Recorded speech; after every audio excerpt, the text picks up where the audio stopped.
welcome back to Animal Crossing New Horizons. I'm Dear Darling. I shall see what's going on our lovely island of Fawnhollow today, where, you know, Sunday, relaxing as per usual, as a usual saying goes on the weekend. Amusingly, I was actually having a conversation with my friends yesterday about these Animal Crossing videos in the first place. You know, I think... You know, I was under the mindset that basically very few of my friends even watch these videos, and if they do, they only watch a select few here and there. But it turns out, you know, actually a few more of them do actually end up watching some of them, and the motivation being if a title... apparently the main motivation is if they think I'm going to talk about them in this episode, which I think is a very hilarious motivation, and I can absolutely see myself doing that too. But anyway, hello everyone, we're now in Fawnhollow. It's 3:09 PM on Sunday, February 4th, 2024. Oh, it's Lily's birthday. Happy birthday, Lily. I found out a very hilarious motivation, you know, like I can certainly see myself doing that as well. You know, whenever you're involved in something, you're like, oh, I want to see if I appear in this as well, you know, even if it's only sort of like tangentially related. Well, you know, I'm not going to give them necessarily any direct hints whether they're going to be mentioned or not, so they'll have to find out for themselves, I suppose, if they actually want to or not. I would say there are a surprisingly high number of views on a lot of these Animal Crossing videos. Like, I don't know what the average is now, but quite a few of them are like hitting like above 100 consistently, which is weird and awesome, I'd say. I find it mostly a little bit strange because, again, as I say, you know, the general meta with the Let's Play thing is sort of like people generally don't tune in at like partway through a series or something. The most popular episodes will always be episode 1, etc., onwards. But for me, you know, apparently we just had to hit episode 1400 or something, and we're hitting a sort of renaissance, pseudo renaissance. It's not like extreme renaissance or anything, but there seems to be, I would say consistently, there's like 30 to 50 views I think on a video, and some of them randomly shoot up to the hundreds.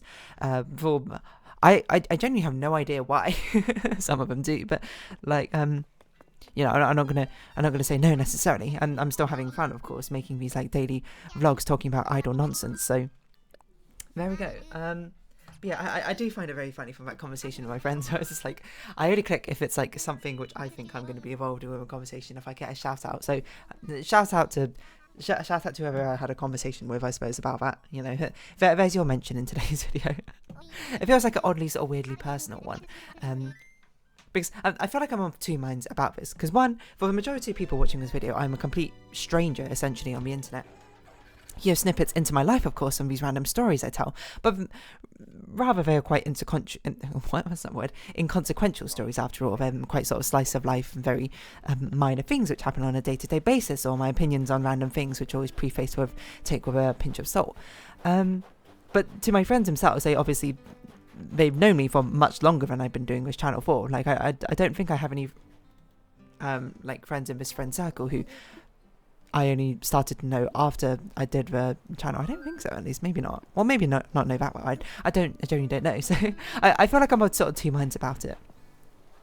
Well, you know, obviously I find it fantastic when my friend, you know, watches videos, and it's, I mean, but designed, I suppose, to entertain or amuse, or at least, you know, pass the time, I suppose, and that goes for anyone, whether I know someone or not. But I also find it kind of amusing because they can just like talk to me, I suppose, like at any opportunity. I guess, to be fair to them, I'm not exactly the most talkative person. Normally, if someone else is rather talkative, I'm much more content to just listen. But if someone is quite quiet, then I will talk. But the way I talk, you know, if I'm talking a lot, will not tend to be about myself. It will tend to be more about general conversation topics to get things moving. Like what, actually, you know what I tend to do is I tend to talk about what things people like, because what the person I'm talking to likes, or stuff going on with them, because honestly, I guess that's what interests me the most. Perhaps that's very selfish of me, and that's sort of selfish in a weird way, because I suppose it's like the opposite of self-indulgent. It's like the opposite. What's the opposite of self-indulgent? I don't really know. But it's whatever that is, you know, I'm sort of self-entertaining. I don't really know. But I find it very interesting. I almost wonder for my friends if it's like two different people, I suppose. I'd imagine they also probably have like two different minds about it. It's not really two different people, it's so much so as a different side. Or really the same side, but a more talkative version of the same side of me. I don't know. It's just an interesting situation, because it feels like a sort of thing which would only happen to like celebrities, or whatever, you know, when you hit it actually big somewhere, or whatever have you, right? you would have this dichotomy of a person you are in real life versus whatever you are presented through like a media property or through the big screen, as I usually say. But on greater reflection on that topic itself, that doesn't necessarily need apply only into like this one specific case, right? It could apply to, well, anything, to be perfectly honest. It's a sort of thing where it's like, this is and yeah, like it can apply to the smallest things possible. Like I suppose everyone has like sort of different modes they're in, right? Well, maybe not everyone does. I hesitate to sort of sweepingly apply a general statement to the entire populace, but people have different modes, like different ways you act in front of different people, right? Like to different extremes. Like in my personal opinion, the majority of people will probably have like the same sort of base core tenets that they themselves embody, but when it comes to different groups or different dynamics, or of course different parts of it get exposed, or different parts get like not emphasized, well, emphasized, yes, but exaggerated, I suppose, is the word I'm looking for, It's sort of dependent on the situation, which I don't think should be a surprise, and I don't think that's anything weird. But in fact, I would say very normal for you to act differently in front of different people. Like I'm sure, even on the most minor scale, you would act rather differently in school compared to at home with your friends, compared to in front of your parents, etc., etc., etc. So I guess that's not like anything crazy. Or have you like that? I guess it's just strange because like while I'm aware of this as a concept, I feel like there's a lot of things I'm aware of as a concept, but when it actually like becomes practically applied in my life, I'm just sort of like, oh, I've like never considered that or something. It's not like a tonal whiplash or anything. It's just sort of like I genuinely didn't even think about like this would be a possibility, but of course it would be. Why not? So yeah, I don't know. Would I say I act that differently in front of my friends? I feel like I'm reasonably consistent across how I act across like all my friends in general. Dependent, I suppose. I tend to take a much more reserved, a much more how do I put like diplomatic approach to things. It's hard to say because I think there's sort of like two trails of thought about this. Like, one, am I acting differently, I suppose, to different people, or is it two that all part of me, it's just different parts get shown or get emphasized? I'm kind of more leaning into that second camp of things, to be perfectly honest. Human beings are complex creatures, personalities themselves cannot so easily be summarized in only a couple of words. Everyone acts differently depending on different situations. It's not so much like hey, you're always going to be like this, or like you're always a jokester, or you're always happy one and cracking up like that. It gives the impression that, oh, you can never be sad or something like that, which is obviously just a falsitude, right? Also, this is the Beltry Island, I didn't realise. So I think making a general sweeping statement like that is a bit reductive, if anything. It's in my opinion, much more accurate to say you just show different parts of yourself, parts of yourself, I suppose, depending on the situation, the people you're with, etc., etc., etc. But not to say that there isn't like consistencies, I suppose, across the things, like across all the people I meet, I'm generally much more. I wonder what the most consistent thing is. Because I feel like it's quite easy to say something much more sort of like either self-effacing or self-congratulating in a way. Like obviously I try to be kind to every person I meet. That's fair, but I feel like that's sort of like a human. Okay, it's not literally a human default, but it's like an assumed human default where like, yeah, I kind of assume you try and be like a nice person, in general, or at least like a amicable. You don't exactly have to be like buddy with everyone you meet. I think that's perhaps a reasonable. Unreasonable expectation, but like of unique traits, I suppose, of the human personality kind. I wonder what ones are consistent, I suppose, over everything. I feel like being reasonably diplomatic might be one. I'm not really someone who goes around stoking for fights or being particularly argumentative. Not saying my friends are either, but I'm sure some of them would definitely self-admit to being like getting more riled up in certain situations or not compared to others, which is totally fair. I'm not saying that's necessarily a good or bad thing. I think, it's sort of like a matter of perspective of like, are you going to stand your ground or you not? Like, and I'm sort of much more someone who's like, it's not worth a hassle or effort, I suppose, in that case. Which can be both good and bad, I suppose. It depends, you know, on how you live your life and, you know, how you want to live your life, I guess. I am noticing again, right, I'm slipping back into like, oh, here's life advice of Dear Darling again, sort of thing. But, you know, if it's comfortable, it's comfortable. That's just how it rolls. Yeah, so I'd say I'm reasonably diplomatic, I'm reasonably patient, and I think those are like some consistent ones across the board. Now I was like, what are less consistent ones? I'm not really sure. Maybe a little bit of quirkiness, I'm not sure. I feel like a lot of the time, to a lot of people, I'm like, I try to be like a voice of reason. I try to be a lot more measured and reasonable how I say things. But I do have like I'm not sure quirky is really the right word for it. But I have like, I mean, everyone's got like a weirder side. So I don't mean it in that way. Like, oh, wow, look, I'm not just a boring state of human existence. That's quite a phrase.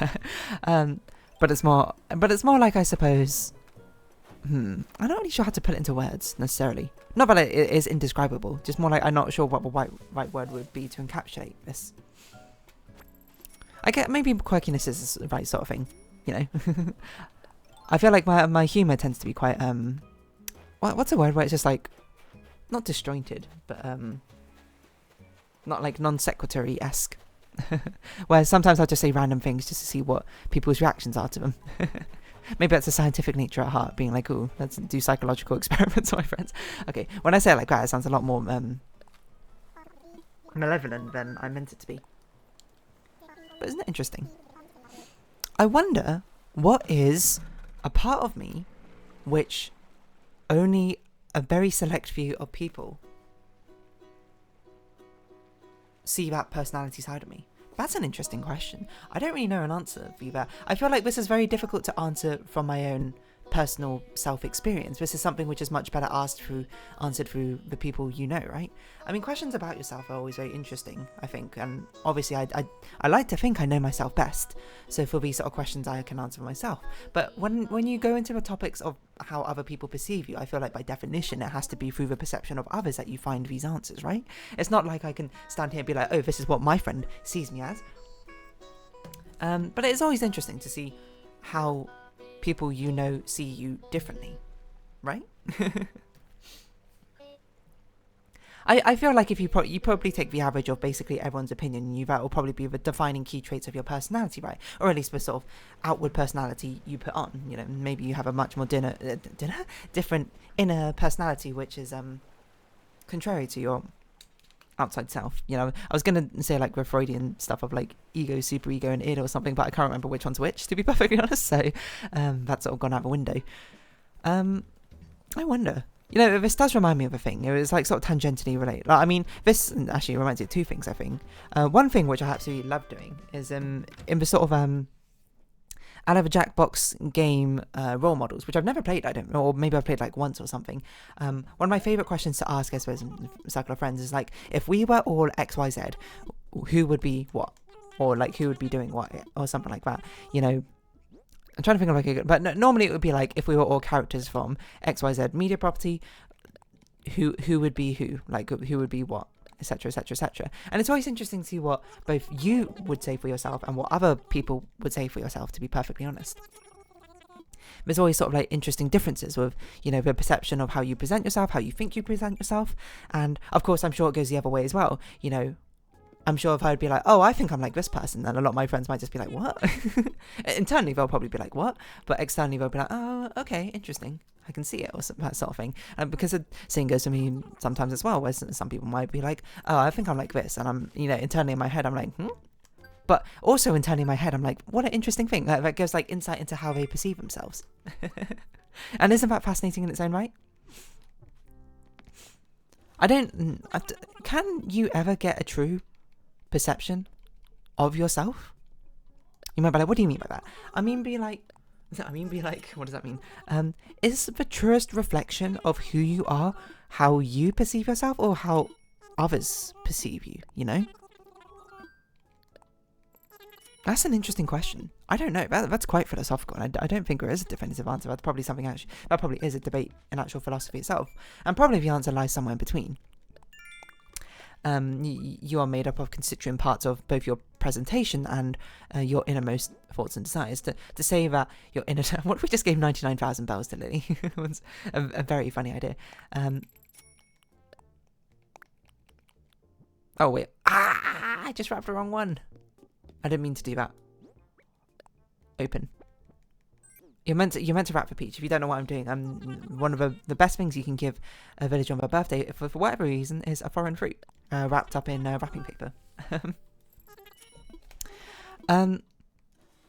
Yeah, I don't know. I'm trying to think of a good example because it's been a while since I've done these sort of things. But the one I always think back to is Winnie the Pooh, because I feel like Winnie the Pooh is one of the ones which people know. People know about Winnie the Pooh and the characters reasonably well. Maybe that's more of a British thing, I suppose. And even if you don't, you can get their characters like across very simply. I mean, it's a thing with most like kids' media's properties is the characters' personalities tend to be relatively simple, so they're conceptually easy to understand. You might be like, who are you in Winnie the Pooh? I believe I like to think of myself as Kanga. You might be like, who's Roo? I don't actually know who Roo would be necessarily, but these things definitely need updating every now and then because, of course, sometimes times change. You do it with different groups of people. You have different dynamics within them. You change. Your perception of yourself and others change, etc., etc. It's always very fascinating. There's one we did with like Genshin Impact characters actually a while back. It was back on when we.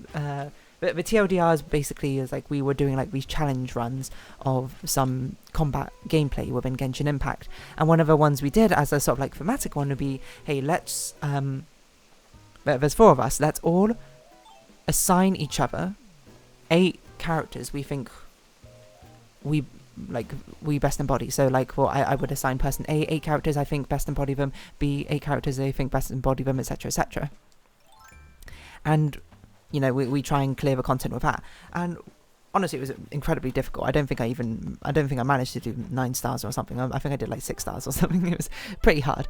But it's interesting to see the characters which were assigned. Because I remember this conversation I had with them. It's like everyone else assigned me Albedo, and I did not assign Albedo myself. And I was like, that's interesting. I didn't expect that, to be perfectly honest. But then we had a conversation about it, and I was like, oh, okay, yeah, no, I can see it. It's also interesting as well because I realised that we assigned things kind of differently. I feel like I assigned things much more of a sort of like macro level of like general character motivations from people and that sort of thing, which is why I didn't. Or like, yeah, motivations, I suppose, in world, I suppose. That's the wrong thing. Well, other people did it through like maybe like dynamics or the literal like acts that they do within the world themselves, and it's like, oh yeah, these are all very valid ways to assign personalities, or I suppose embody personalities, right? Embody a person in general. It's fascinating, isn't it? Which character do I think I embody best in Genshin Impact? That's a good question. I used to say Jean, but now I'm not entirely sure Jean is like that. Like, I mean, she's a pretty good fit, but she's not like a total 100% fit. One of my friends made a very good case for Zhongli as well, and I was like, oh, that's actually a very good one.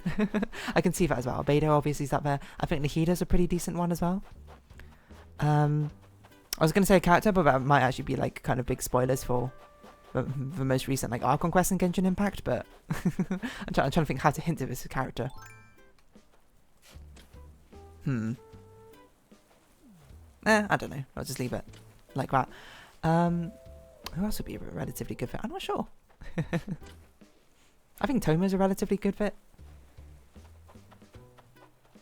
I don't remember. I had to remember what other people like assigned to me. Off the top of my head, it's hard to remember. I probably have it saved as a thing somewhere. Obviously, I almost certainly do. I've also like my friends and what they were assigned, but you don't know who they are, so I'm not going to talk about that here in my monologue. Okay, here's mine. Well, no, this is what people. No, this is what I assigned people, not what people assigned to me. Okay, what was assigned to me most? Nahida was signed by everyone. I think that's fair. Albedo, Jean, Toma, Zhongli. Ayato. Oh yeah, Ayato I think is pretty reasonable as well. Candice also pretty reasonable. Ningguang pretty reasonable. Noelle, I actually think I signed myself Noelle. And on self-reflection, it's okay. Like it feels like a much more tenuous fit, I think. Kazuha is an interesting one as well. Kuching I can see. Kuki I can see as well. It's very interesting. I don't know why I would say it fits best. Do I think Nahida fits best? I'm not really sure, to be perfectly honest. I think Nahida fits, but the best fit? I guess the only best fit for myself would be, well, myself. It's pretty hard to beat my own personality at representing myself, no? Anyway, I don't know what I'm going to title this episode, but we'll see how many of my friends end up watching it. Anyway, if you have been watching, thank you very much. It's been Animal Crossing New Horizons. I've been Dear Darling. Likes, comments, subscription, shares, greatly appreciated. Socials, Discord down below. Hope to see each other again, but for now, it's our farewell. So until next time, bye-bye for now.